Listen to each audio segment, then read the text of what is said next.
What's up, you guys? It's Jason here from rpmsxs.com, and today we're going to be going over the install of our ever so popular 3-inch full exhaust for the Pro XPs and Turbo Rs. Like I was saying, this is a full 3-inch exhaust, has a resonator in the mid pipe, and our 3-inch muffler up top.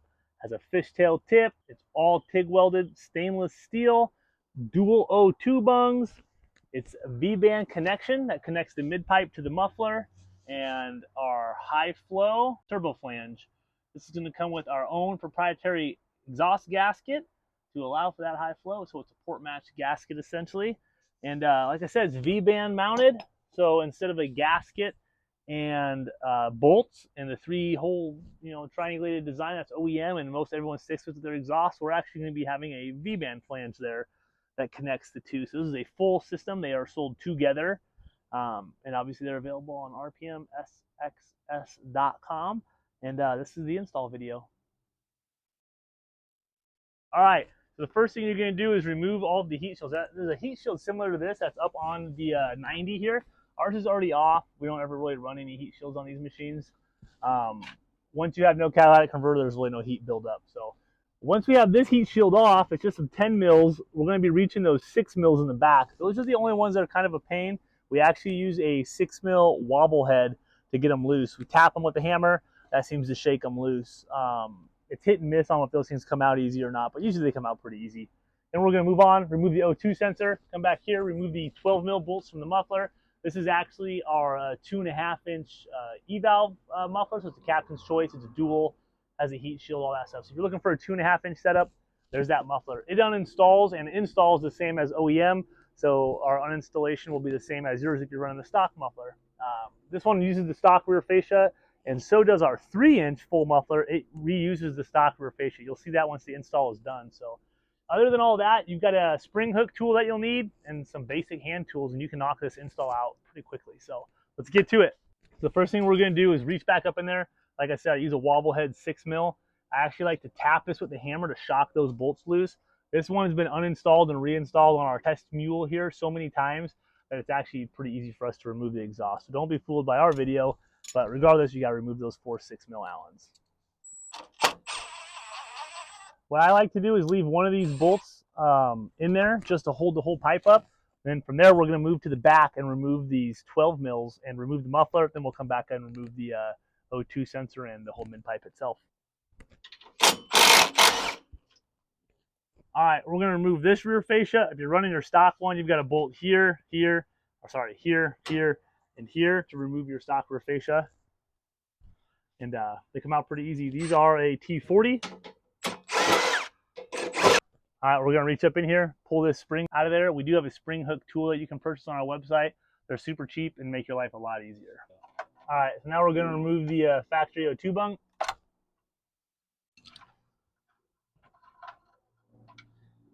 Once you have it out of there, you can also just kind of let it hang out of your way.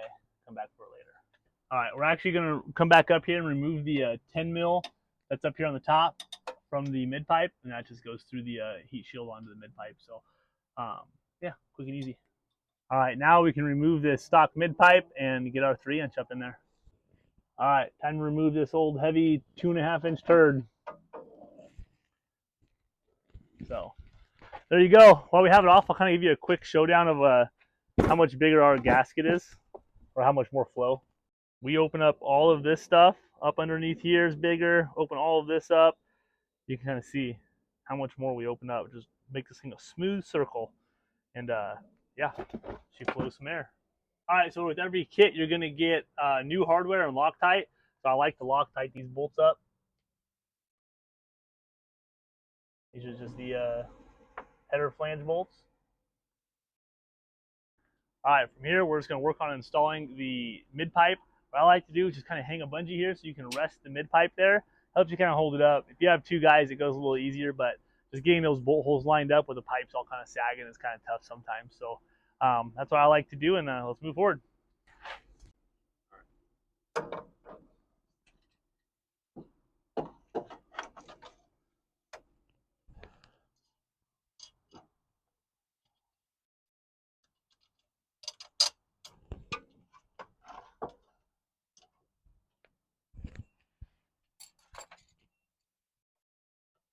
I always tighten everything by hand first. The last thing you want to do is be forcing bolts in with power tools. That's how you cross thread things, and you turn a 45-minute install into a 45-hour install. All right, that's ready.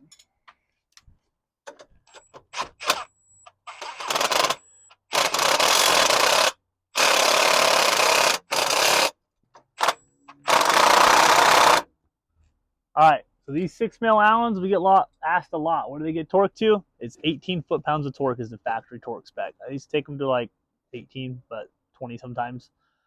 We include grade 8 hardware, so you're good all there. Depending what model you have, to get slack for this O2 bung to reach past the muffler, you just take this thing, and you're actually just going to flip it around, and you're going to plug it in on this side. It'll gain you all the slack you need.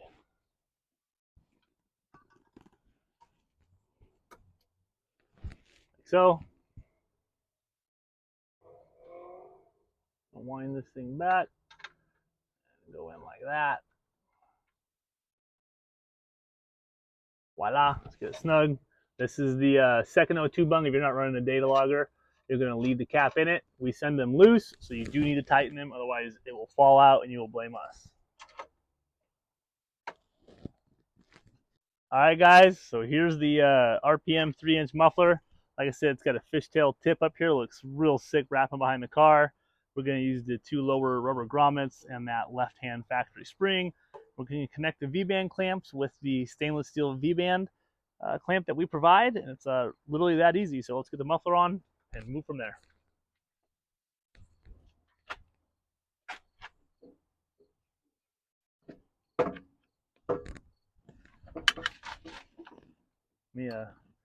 What I like to do for installing this spring is I actually have to go through here, hook it, bring it back through. I hook it from kind of behind it.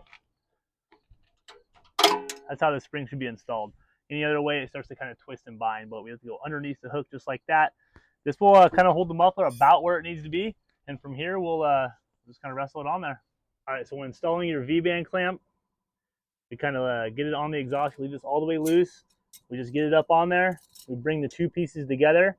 It's important that these things mate perfectly when you tighten the clamp. If they're not perfect, they're kind of off like this or like that, the clamp will still close. It'll just create a huge exhaust leak. So you got to make sure you keep them tight and sealed the whole way as you're clamping it. Any differences, the V-band clamp will suck them close and change any of that. And every machine's a little bit different, so you have a little bit of gap there. But keep them close. Tighten the clamp slow, and as you tighten the clamp, just make sure that these 2 V-bands are staying together. And if they're not, just kind of wiggle them and they'll fall back into place, and then keep tightening from there. So it's easy as that.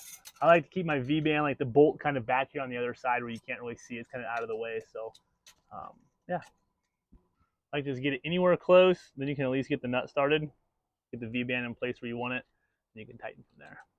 I'm going to keep tightening slowly, making sure that the V-band stays centered, the clamp stays centered. You can kind of see them through all these little cutouts. Come through here, you can kind of see right there the lips are touching. The lips are touching, and from this side it's really evident that the lips are touching. So it's going to squeeze square, and no exhaust leak. The V-bands are super good about sealing the exhaust up with a real flat, clean surface. So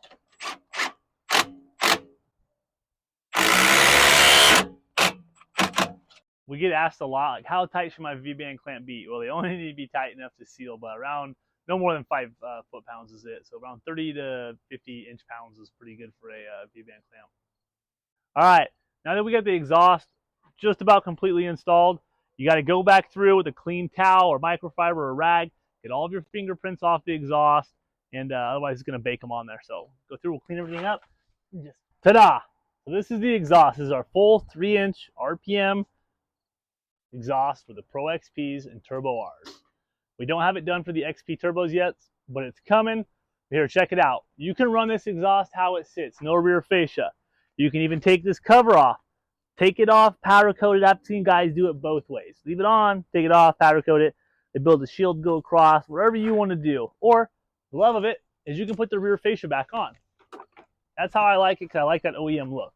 And it looks so good because the tip comes around, kind of like this, almost stays level with like this angle right here. and just fishtails around. So sick.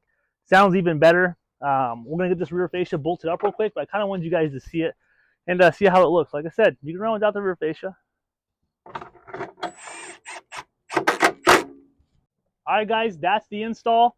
If you purchased it, this is the heat blanket. It kind of just goes up there around the elbow of the pipe. The O2 bung goes through here. Springs connected. It's super easy. It's not required. Just kind of keeps a little extra heat out of the cab. Your rear factory heat shields will do their job. So this isn't required, but it's definitely a nice little piece that we have that no one else does, and that is the exhaust heat blankets. So if you want these, you can pick them up on rpmsxs.com by themselves, or you can order it discounted with your exhaust. So let's get this thing fired up. I know you guys came for the sound clips. Let's hear it.